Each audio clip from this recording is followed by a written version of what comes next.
আজ জানাবো দেশ এবং বিদেশের বাছাই করা তাজা সংবাদ।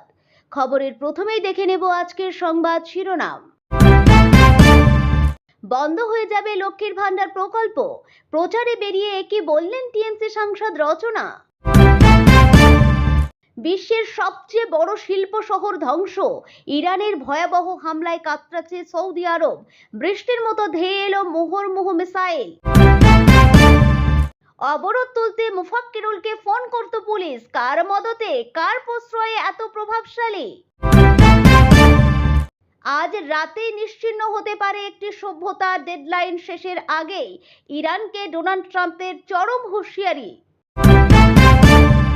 অন্য জায়গায় ভোট পড়লে পিঠ ফুলে বালিশ করে দেওয়া হুমকি, মগরাহাটে তৃণমূল নেতার বিরুদ্ধে কমিশনে উস্তি থানায় অভিযোগ দায়ের। আসছি বিস্তারিত খবরে। পাণ্ডবেশ্বরে প্রচারে বেরিয়ে রচনা বন্দ্যোপাধ্যায় এদিন বলেছিলেন যে বিজেপি যদি ক্ষমতায় না আসে তাহলে পুরোপুরি বন্ধ হয়ে যাবে লক্ষ্মীর ভান্ডার প্রকল্প। তাই নিয়ে শুরু হয়েছে জল্পনা। প্রচারে বেরিয়ে লক্ষ্মীর ভান্ডার প্রকল্প নিয়ে রীতিমতো আতঙ্ক ছড়িয়ে দিলেন তৃণমূল কংগ্রেস সাংসদ রচনা বন্দ্যোপাধ্যায়। তৃণমূল কংগ্রেস নেতা থেকে শুরু প্রার্থীরা যখন প্রচারে মমতা বন্দ্যোপাধ্যায়ের জনকল্যাণমুখী প্রকল্পগুলির কথা তুলে ধরছেন, তখনই সম্পূর্ণ অন্য পথে হাঁটালেন রচনা।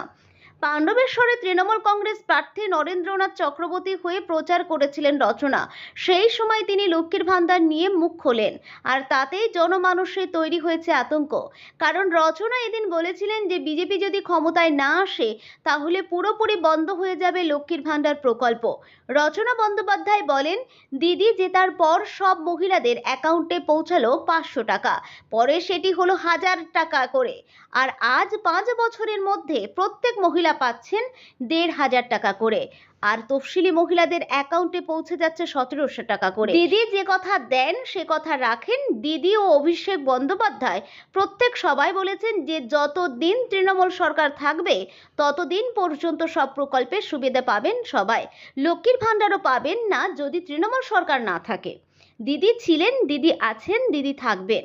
দিদিকে আবার আমরা মুখ্যমন্ত্রী রূপে 2026 সালে পাবো। দিদি আবার আগামী বছর নবান্নতে যাবেন। মুখ্যমন্ত্রীর হাত পা কোমর ভাঙা, তাও সারা রাজ্য জুড়ে কাজ করে চলেছেন। এসআইআর নিয়ে লড়াই করার জন্য রাস্তায় নেমেছেন। সুপ্রিম কোর্টে পৌঁছে গিয়েছেন শুধুমাত্র বাংলার মানুষের পাশে দাঁড়ানোর জন্য। নজিরবিহীন দৃষ্টান্ত স্থাপন করেছেন। আমাদের উপর বিগত 5 মাস ধরে অত্যাচার চলছে আমাদের উপর। কত লক্ষ ভোটারের নাম তবুও বাদ গিয়েছেন। লড়াই করছেন তবুও আমাদের দিদি। আমরা যারা তৃণমূল কংগ্রেসের কর্মী, দিদির কথা আমরা মনে করিয়ে দিই আপনাকে। কোনো ধর্মীয় উস্কানিতে পা দেবেন না। আমাদের তো 12 মাসে 13 পার্বণ, আমাদের কিছু ভাবতে হয় না। আমরা পয়লা বৈশাখ থেকে গণেশ পুজো, জন্মাষ্টমী, দুর্গা পুজো, কালী পুজো, একাধিক পুজো করি। আমরা তো হিন্দু মুসলমান কিছু নিয়ে তো বিভেদ করি না। আমরা পশ্চিমবঙ্গের মানুষ, এটাই আমাদের পরিচয়, তা নিয়েই আমরা লড়াই করে যাচ্ছি দেশে। কিন্তু হিন্দু, মুসলিম, বৌদ্ধ, খ্রিস্টান সব সম্প্রদায়ের মানুষকে দিদি আগলে রেখেছেন। সন্তানকে স্কুলে পাঠানো থেকে সন্তান সম্ভবা মহিলার পাশে থেকেছেন। কৃষকের ফসল নষ্ট হয়ে গেছে তবুও লোন দিয়েছেন। শিক্ষিতদের পড়াশোনার জন্য স্কলার দিয়েছেন। মহিলাদের আত্মনির্ভর করেছেন। মধ্যবিত্ত গরিবদের 5 লক্ষ টাকার স্বাস্থ্য বীমা করিয়ে দিয়েছেন। মেয়েদের স্কুলে যাওয়ার সাইকেল দিয়েছেন। মাধ্যমিকের পর ট্যাব দিয়েছেন। দিদি 100 রকমের প্রকল্প শুরু করেছেন আপনাদের জন্য। আপনারা যাদের ভালো থাকেন সেটি চেষ্টা করেছেন দিদি। দিদি আমাদের সূর্য, যার আলোয় আলোকিত আমরা, আমাদের বাংলা। যদি বিরোধী পক্ষ ভুলেও নিচে নামাতে চায় তার হাত জ্বলে পুড়ে ছারখার হয়ে যাবে। যে মানুষটা হাত পা কোমর ভাঙা নিয়েও রাত জেগে বাংলার জয় চিন্তা করে, তার প্রতি আমরা সম্মান জানিয়ে 26-এ জোড়া ফুলে ভোট দিয়ে জয়ী করব। রাজ্যের সবথেকে জনপ্রিয় প্রকল্পগুলির মধ্যে একটি হলো লক্ষ্মীর ভান্ডার প্রকল্প। এটি 2021 সালে চালু করেছিলেন মমতা বন্দ্যোপাধ্যায়। চলতি বছর বাজেটে এই প্রকল্পের টাকা বাড়িয়ে দেওয়া হয়েছে। এর আগে লোকসভা নির্বাচনের সময় লক্ষ্মীর ভান্ডারের টাকা বাড়িয়েছিলেন মমতা। এখন লক্ষ্মীর ভান্ডার প্রকল্পের আওতায় রাজ্যের মহিলারা মাসে 1500 টাকা পান, আর পিছিয়ে পড়া শ্রেণীর মহিলারা মাসে 1700 টাকা করে পান। লক্ষ্মীর ভান্ডারের পাল্টা হিসাবে বিজেপি অন্নপূর্ণা ভান্ডার প্রকল্প চালুর প্রতিশ্রুতি দিয়েছে নির্বাচনী ইস্তেহারে। এই প্রকল্পে ৩,০০০ টাকা করে দেওয়া হবে বলেও জানিয়েছেন বিজেপি নেতারা। বিহার, ওড়িশা, দিল্লি সহ বিজেপি শাসিত একাধিক রাজ্যে এ জাতীয় প্রকল্প চালু রয়েছে।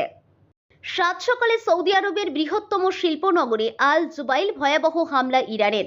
মিসাইল ও ড্রোন বৃষ্টির মতো ঝরে পড়ে আল জুবাইলের আকাশ থেকে। এই এলাকায় বড় বড় পেট্রোকেমিক্যাল ও জ্বালানি সংস্থার জন্য গুরুত্বপূর্ণ। এই হামলার জেরে ইতিমধ্যেই চলা আমেরিকা, ইসরায়েল ও ইরান সংঘাতে উত্তেজনা আরও বাড়তে পারে। মার্কিন প্রেসিডেন্ট ডোনাল্ড ট্রাম্প হুঁশিয়ারি দিয়ে বলেছেন, তেহরান যদি হরমুজ প্রণালীর নিয়ন্ত্রণ না ছাড়ে তবে ইরানের সেতু ও বৈদ্যুতিক কেন্দ্রে হামলা হতে পারে। পাল্টা ইরান অন্য দেশের জ্বালানি পরিকাঠামো লক্ষ্যবস্তু করার হুমকি দিয়েছে।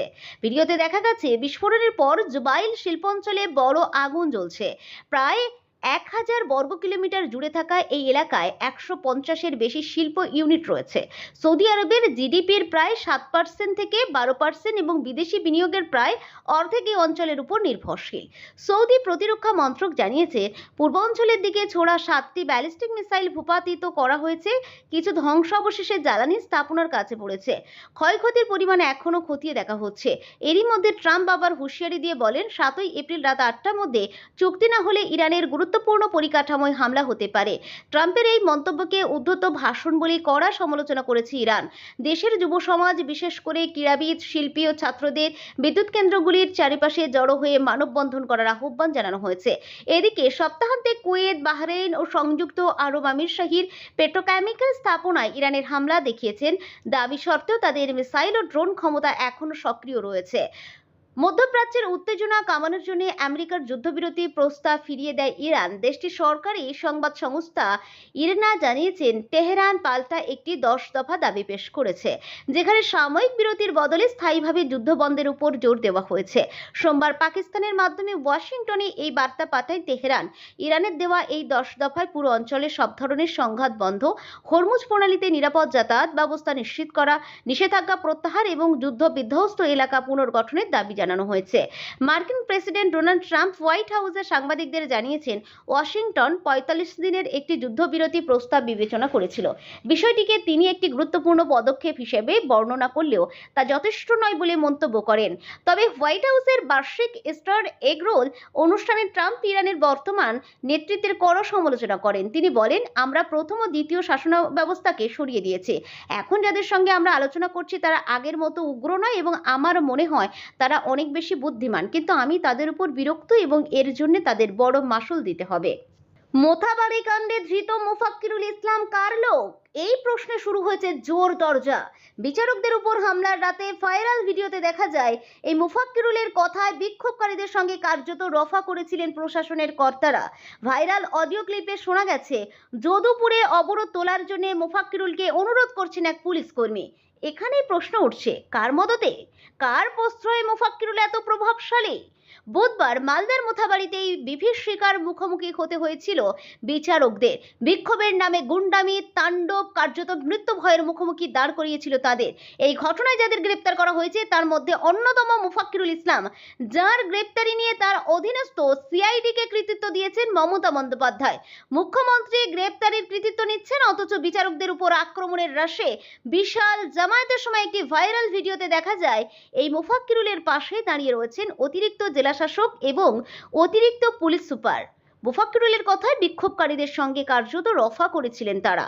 একটি ভাইরাল ভিডিওতে বলা হয়, এখানে আমাদের এডিএম সাহেব আর এএসপি সাহেব আছেন, এত চাপাচাপি করে কি রেজাল্ট বেরোলো, শুনবি না তোরা?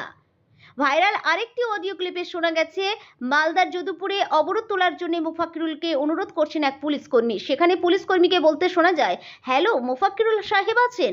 বলছি সুজাপুরে যেটুকু মিটমাট হলো, এবার যদুপুরের লোকজনের আপনার উপর অগাধ বিশ্বাস, ওরা আপনার কথা শোনার পরই রাস্তা অবরোধ তুলবেন, একটু দয়া করে কথা বলে নিন ওদের সঙ্গে। মোফাক্কিরুল ইসলামকে বলতে শোনা যায়, মোবাইলটা মাইকে ধরেন, আমি বলে দিচ্ছি। আমি মোফাক্কিরুল ইসলাম বলছি, 4 দিনের মধ্যে ওনারা যদি সব ঠিকঠাক না করে তাহলে তাহলে আবার হবে, তোমরা এখন ছেড়ে দাও। অর্থাৎ মুখ্যমন্ত্রীর গর্বের সঙ্গে যে মোফাক্কিরুলকে গ্রেপ্তারের কৃতিত্ব নিচ্ছেন, সেই তাঁর সঙ্গে পুলিশ প্রশাসনের দহরম মহরম ছিল। কার মদতে, কার প্রশ্রয়ে মোফাক্কিরুল এত প্রভাবশালী হয়ে উঠেছিলেন, তার নেপথ্যে কার হাত? 2016 সালে এই মোফাক্কিরুলকে মমতা বন্দ্যোপাধ্যায়ের সঙ্গে এক মঞ্চে দেখা গেছিল, তা ও বিধানসভা ভোটের আগে এক তৃণমূল প্রার্থীর প্রচারে। আবার 2021 সালে মিমে প্রার্থীও হয়েছিলেন মোফাক্কিরুল। এখন মূল প্রশ্ন একটাই, মোফাক্কিরুলের মাথায় কার হাত? আপাতত গারদের পেছনে মোফাক্কিরুল, কিন্তু তার পেছনে যারা, তাদের কি সামনে আনবে এনআইএ? মার্কিন প্রেসিডেন্ট ডোনাল্ড ট্রাম্প ইরানের বিরুদ্ধে তাঁর এযাবৎকালের অন্যতম কঠোর হুমকি দিয়েছেন। তিনি সতর্ক করে বলেছেন যে দেশটির সভ্যতা একদিনের শেষেই নিশ্চিহ্ন হয়ে যেতে পারে। ট্রাম্প তাঁর ট্রুথ সোশ্যালে লিখেছেন, আজ রাতে একটি সম্পূর্ণ সভ্যতা শেষ হয়ে যাবে যা আর কখনো ফিরে আসবে না। আমি এটা চাই না, কিন্তু সম্ভবত এটাই ঘটবে। তিনি আজকের রাতকে বিশ্বের দীর্ঘ জটিল ইতিহাসের সবচেয়ে গুরুত্বপূর্ণ মুহূর্ত হিসাবে বর্ণনা করেন। যদিও ট্রাম্প ইঙ্গিত দিয়েছেন যে পরিস্থিতি অনুযায়ী আক্রমণ শেষ মুহূর্তে বাতিল হতে পারে, তিনি একটি বৃহৎ পরিবর্তনের আশা প্রকাশ করেছেন। তিনি বলেন, এখন যেহেতু আমাদের সম্পূর্ণ এবং মোট শাসন ব্যবস্থা পরিবর্তন হয়েছে, যেখানে ভিন্ন, স্মার্ট এবং কম মৌলবাদী মন প্রাধান্য পায়, হয়তো বিপ্লবী বিস্ময়কর কিছু ঘটতে পারে, কে জানে। ট্রাম্প আরও যোগ করেন, আমরা আজ রাতে জানতে পারবো যা বিশ্বের দীর্ঘ জটিল ইতিহাসের এক অন্যতম গুরুত্বপূর্ণ মুহূর্ত। 47 বছরের দুর্নীতি এবং মৃত্যুর অবসান ঘটবে। ইরানের মহান জনগণের মঙ্গল হোক। হরমুজ প্রণালী পুনরায় খোলার জন্য ট্রাম্প ইরানকে বারবার হুমকি দিয়েছেন। তিনি সতর্ক করে বলেছেন, প্রণালীটি ভারতীয় সময় বুধবার ভোর পর্যন্ত বন্ধ থাকলে ইরানের জ্বালানি পরিকাঠামোতে মারাত্মক হামলা চালানো হতে পারে। মার্কিন প্রেসিডেন্ট প্রাথমিকভাবে গুরুত্বপূর্ণ এই জলপথটি 48 ঘন্টার মধ্যে খোলার আলটিমেটাম দিলেও তিনি বারবার সময়সীমা বাড়িয়েছেন। ফলে মূল 48 ঘন্টার আলটিমেটাম মোট 408 ঘন্টায় পৌঁছেছে। প্রথম সময়সীমা 5 দিন স্থায়ী হয়েছিল। এরপর মার্চ মাসের শেষে আরও 10 দিন যুক্ত হয়, যা অবশেষে 7 এপ্রিল পর্যন্ত বর্ধিত করা হয়েছে। ট্রাম্পের কঠোর হুমকি ও বারবার সময়সীমা বৃদ্ধির মিশ্র কৌশল যুক্তরাষ্ট্রের প্রতিক্রিয়া ও কূটনৈতিক প্রচেষ্টার চারিপাশে অনিশ্চয়তা তৈরি করেছে। পর্যবেক্ষকরা মনে করেন, এই বর্ধিত সময়সীমা পর্দার আড়ালে জটিল কূটনৈতিক হিসাব নিকাশের ইঙ্গিত দেয়। বৈশ্বিক অপরিশোধিত তেলের 1/3 গুরুত্বপূর্ণ পরিবহন পথ হরমুজ প্রণালী, যার স্থিতিশীলতা জ্বালানি নিরাপত্তার জন্য অত্যাবশ্যক। মার্কিন প্রশাসন পরবর্তী কোনো সময়সীমা বাড়াবে বা সামরিক পদক্ষেপ নেবে কিনা সে বিষয়ে এখনো কোনো সরকারি ইঙ্গিত দেয়নি। পরিস্থিতি পরিবর্তনশীল এবং 7 এপ্রিলের চূড়ান্ত সময়সীমার কাছে আসতেই বিশ্ব এই অঞ্চলের দিকে নিবদ্ধ। ভোট প্রচারে গিয়ে হুমকির অভিযোগে মগরাহাটের তৃণমূলের যুব সভাপতি ইমরান হাসান মোল্লার বিরুদ্ধে নির্বাচন কমিশনে অভিযোগ জানিয়েছে বিজেপি। অভিযোগ জানানো হয়েছে উস্তি থানাতেও। জোড়া ফুলের বাইরে যদি কোনো ফুল ভুল করে হোক, ইচ্ছা করে হোক, যদি অন্য জায়গায় ভোটটা পড়েছে, পিঠটা ফুলে বালিশ হবে। তার দায়িত্ব কিন্তু আপনাদের। ভোট প্রচারে এমনই হুমকি দিয়েছিলেন বলে অভিযোগ মগরাহাট পশ্চিম ব্লকের তৃণমূলের যুব সভাপতি ইমরান হাসান মোল্লার বিরুদ্ধে। তৃণমূল নেতার হুমকি ঘিরেই তুঙ্গে উঠেছে রাজনৈতিক তরজা। ভোট যত এগিয়ে আসছে, চরমে উঠছে হুমকি, হুঁশিয়ারি। দক্ষিণ 24 পরগনা মগরাহাটে শনিবারই তৃণমূলের যুব সভাপতি ইমরান হাসান মোল্লার ভোটারদের হুমকি দেওয়ার ভিডিও ভাইরাল হয়। মগরাহাট পশ্চিম ব্লকের তৃণমূল যুব সভাপতি ইমরান হাসান মোল্লা বলেন, 700টা ভোট এই বুথে 700টা জোড়া ফুলে দিতে হবে। যদি অন্য জায়গায় ভোট পড়ে তাহলে কিন্তু লক্ষ্মীর ভান্ডার ভোটের পরে বন্ধ হয়ে যাবে। বেঈমানদের 2021 সালে ক্ষমা করেছি, 26 সালে আমরা আর ক্ষমা করব না। যদি তৃণমূল করতে চাও এলাকায় থাক, না হলে আজকের পর থেকে বউ বাচ্চা নিয়ে এলাকার বাইরে চলে যাও, আমরা আর ক্ষমা করব না। এই নিয়ে বিতর্কের 24 ঘন্টার মধ্যেই ফের সামনে এসেছে ওই তৃণমূল নেতার ফের এক হুমকির ভিডিও। মগরাহাট পশ্চিম ব্লকের তৃণমূল যুব সভাপতি ইমরান হাসান মোল্লা বলেন, যতগুলি ভোট আছে ততগুলি ভোট জোড়া ফুলে ফেলতে হবে। জোড়া ফুলের বাইরে যদি কোনো ফুল ভুল করে কোনো জায়গায় হয়, ইচ্ছা করে হোক, যদি অন্য জায়গায় ভোটটা পড়েছে, পিঠটা ফুলে বালিশ হবে। তার দায়িত্ব কিন্তু আপনাদের। কিন্তু এখনো তাকে গ্রেপ্তার করা হয়নি। এর আগে শুক্রবার বহরমপুরের 8 নম্বর ওয়ার্ডের তৃণমূল কংগ্রেসের সভাপতি রাজু মণ্ডলের একটি ভিডিও ভাইরাল হয়। বহরমপুরের তৃণমূল প্রার্থী নারুগোপাল মুখোপাধ্যায় প্রচারে ভোটারদের কার্যত হুমকি দিতে দেখা যায় তাকে। বহরমপুরের তৃণমূল কংগ্রেস সভাপতি সভাপতি রাজু মণ্ডল বলেন, পদ্মফুলে ভোট দেওয়া যাবে না, খাতায় এন্ট্রি করা থাকবে কোন বাড়ির কে ভোট দিচ্ছে, আমরা সব মোটামুটি আমাদের ক্যামেরা থাকবে। নির্বাচন কমিশনের কাছে অভিযোগ পৌঁছতে শুক্রবার রাতে রাজু মণ্ডলকে গ্রেপ্তার করে বহরমপুর থানার পুলিশ। যদিও পরদিনে অর্থাৎ শনিবার ব্যক্তিগত বন্ডে থানা থেকে জামিন পান তিনি। জামিন পাওয়ার পরেও কার্যত বেপরোয়া মেজাজে দেখা যায় তৃণমূল নেতাকে। তৃণমূল নেতাদের এই হুমকি হুঁশিয়ারি নিয়ে সরব হয়েছে বিরোধীরা। বিজেপি রাজ্য সভাপতি শ্রমিক ভট্টাচার্য বলেন, যাবার আগেই এরকম ছোটখাটো হয়, আমাদের এখানে নির্বাচন খুব একটা নিরামিষ তো হয় না, এগুলি হবে নদীতে যখন জোয়ার আসে না তখন একটু এসেছে জোয়ার, এরপর দেখবেন নেতাও চুপ, কর্মীও চুপ। মগরাহাটে তৃণমূলের যুব সভাপতি ইমরান হাসান মোল্লার বিরুদ্ধে নির্বাচন কমিশনের অভিযোগ জানিয়েছে বিজেপি। অভিযোগ জানানো হয়েছে উস্তি থানাতেও।